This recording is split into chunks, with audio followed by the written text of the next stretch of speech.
Assalamualaikum warahmatullahi wabarakatuh. Nama saya Yesika Kusumanisari dari Offering B11. Di sini saya akan menjelaskan materi tentang pernikahan, ikhtiar mewujudkan keluarga berkah. Yang pertama adalah cinta dan fitrah manusia untuk menikah. Cinta dan pernikahan.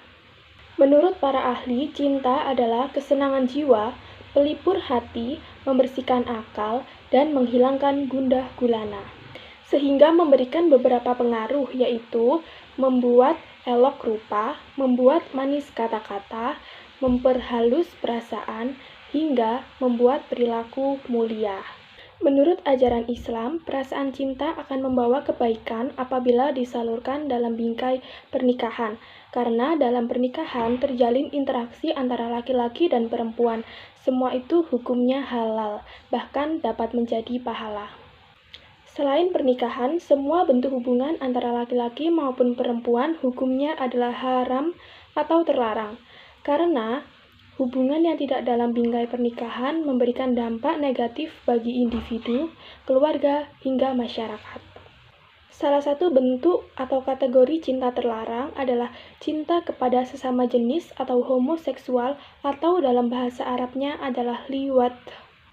Para ulama mengutuk, mengecam, hingga mengharamkan tindakan homoseksual karena dipandang sangat menjijikkan dan bertentangan dengan tabiat atau kodrat manusia. Kemudian ada fitrah manusia untuk menikah. Secara bahasa, kata nikah berarti berhimpun. Secara sinonim, Al-Quran juga menggunakan kata zawayah, yang artinya menjadikan berpasangan. Secara istilah, menurut Undang-Undang Pernikahan Nomor 1 Tahun 1974, pernikahan adalah ikatan lahir batin antara seorang pria dengan wanita sebagai suami istri dengan tujuan untuk membentuk keluarga yang bahagia dan kekal berdasarkan ketuhanan yang Maha Esa. Menikah atau lebih tepatnya keberpasangan merupakan naluri seluruh makhluk termasuk manusia. Salah satunya dalam Quran surat Yasin ayat 36 yang menjelaskan bahwa Maha Suci Allah yang telah menciptakan semua pasangan, baik dari yang tumbuh di bumi dan dari jenis mereka yaitu manusia maupun dari makhluk-makhluk yang tidak diketahui. Selanjutnya adalah hikmah pernikahan. Tujuan pernikahan dalam Islam menurut Azam dan Hawas tidak hanya sekedar untuk pemenuhan hawa nafsu, tetapi memiliki tujuan-tujuan yang berkaitan dengan aspek-aspek sosial, politik, hingga psikologi. Di antara tujuan pernikahan yang terpenting adalah sebagai berikut. Yang pertama, memelihara keberlangsungan hidup manusia. Yang kedua, mengontrol hawa nafsu. Dan yang ketiga, membuka karunia pintu rezeki dari Allah Subhanahu wa Ta'ala. Yang kedua, kriteria pendamping hidup dan ikhtiar mencarinya. Kriteria ideal pendamping hidup dalam ajaran Islam, variabel pertama dan diutamakan adalah agama yang satu paket dengan akhlak terpuji, karena keduanya akan membawa kebahagiaan bagi pasangan maupun anak cucunya. Selain itu, juga memberikan keberkahan bagi dunia maupun akhirat. Oleh karena itu, laki-laki karena nalurinya sebagai manusia boleh menjadikan kecantikan, kedudukan, hingga kekayaan wanita sebagai syarat untuk mencari istri. Namun, ketiga hal tersebut tidak boleh dijadikan sebagai syarat utama, karena yang terpenting adalah ketakwaan dan ketaatannya kepada Tuhan Yang Maha Esa. Selain variabel agama, hendaknya seorang muslim juga mempertimbangkan latar belakang dari keluarga masing-masing, karena ketika menikah tidak hanya menyatukan antara dua pasangan atau dua individu, melainkan juga menyatukan dua keluarga yang memiliki latar belakang berbeda. Ragam ikhtiar mencari pendamping hidup. Ada beberapa cara yang ditempuh seseorang dalam mencari pendamping hidup, baik melalui ta'aruf, pacaran, persahabatan, perjodohan, cinta pada pandangan pertama, hingga ilham atau intuisi. Dalam Islam, cara mencari jodoh yang paling disyariatkan adalah ta'aruf, yang secara bahasa artinya perkenalan. Dan secara istilah agama, ta'aruf adalah suatu proses perkenalan atau pertemuan antara laki-laki dan perempuan dalam suasana terhormat dengan ditemani oleh pihak ketiga dan bertujuan untuk mencari pendamping hidup. Dalam proses ta'aruf, pihak laki-laki maupun perempuan dipersilahkan untuk mengutarakan sesuatu yang ingin diketahui dari calon pasangan masing-masing, terutama yang berkaitan dengan keinginan setelah menikah.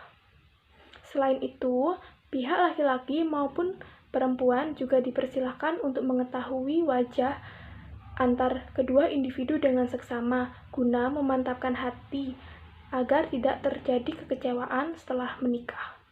Para remaja muslim, terutama yang siap untuk menikah, hendaknya berhati-hati dalam menentukan jodoh, karena pernikahan merupakan wahana suci untuk melaksanakan perintah Allah Subhanahu wa Ta'ala. Menjaga ifah atau kesucian diri dengan tidak berpacaran dan tidak berzina.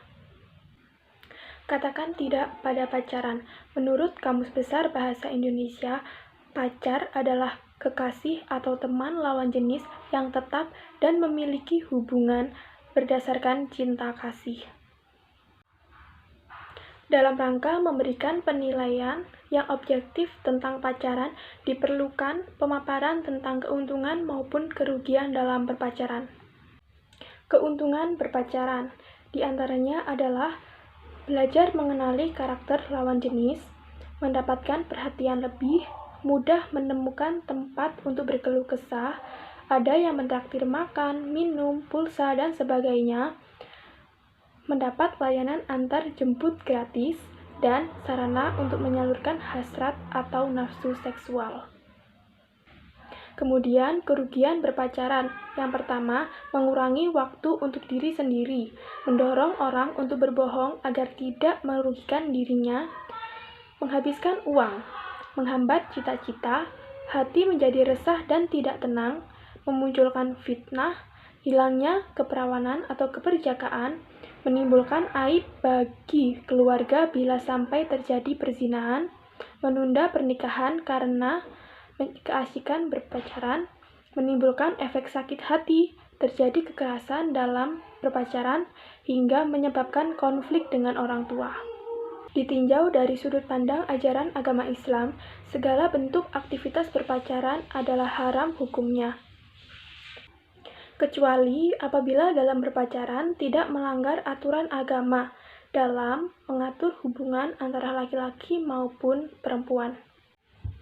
Adapun aturan tersebut antara lain larangan untuk mendekati zina, larangan untuk berduaan di tempat sunyi, larangan untuk melihat lawan jenis tanpa maksud yang diperbolehkan oleh agama, dan larangan untuk memegang lawan jenis.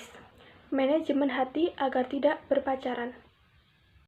Berikut ini beberapa cara yang dapat dilakukan untuk mengatur atau memanage hati agar tidak timbul rasa cinta.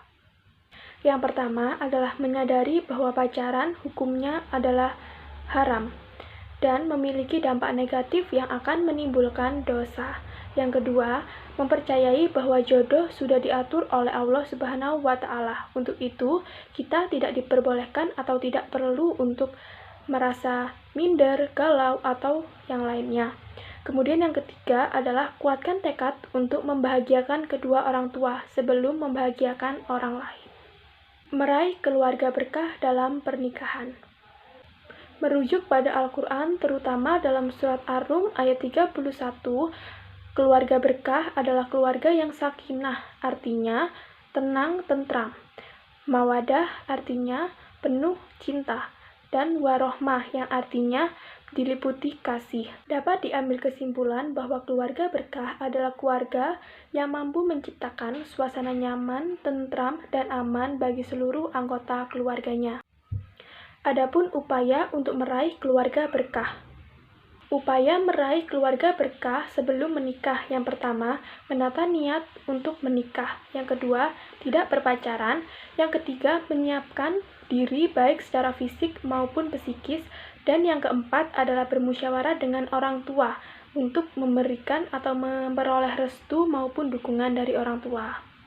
Kemudian, upaya meraih keluarga berkah saat sedang menjalani kehidupan rumah tangga. Yang pertama, mempertahankan motivasi menjalin pernikahan yaitu untuk beribadah.